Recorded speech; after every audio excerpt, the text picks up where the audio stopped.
రైతుల్లో నమ్మకం, భరోసా కలిగించేలాగా కొత్త పాస్ పుస్తకాలను అందజేయాలని ముఖ్యమంత్రి చంద్రబాబు నాయుడు స్పష్టం చేశారు.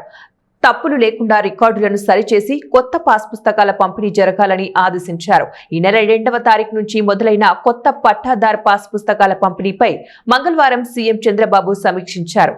ఈ సందర్భంగా రెవెన్యూ మంత్రి ఆ శాఖ ఉన్నతాధికారులకు ముఖ్యమంత్రి దిశానిర్దేశం చేశారు. సమీక్షలో ముఖ్యమంత్రి మాట్లాడుతూ, ప్రభుత్వం పంపిణీ చేస్తున్న కొత్త పట్టాదారు పాస్ పుస్తకాలతో రైతుల్లో నమ్మకం, భరోసా కలగాలి. భూ రికార్డుల్లో గతంలో జరిగిన తప్పులను సరిదిద్దాలి. కొత్త పాస్ పుస్తకాలను ముద్రించే ముందుగానే గ్రామ సభల్లో ఆయా రైతుల నుంచి భూ వివరాలు నిర్ధారించుకోవాలి. ఆ తర్వాతే కొత్త పాస్ పుస్తకాలను ముద్రించాలి.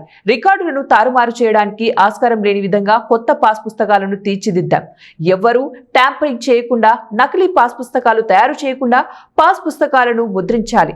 పాస్ పుస్తకాల ముద్రణలో ప్రభుత్వం తీసుకున్న జాగ్రత్తలను రైతులకు అర్థమయ్యేలాగా చెప్పాలని ముఖ్యమంత్రి సూచించారు.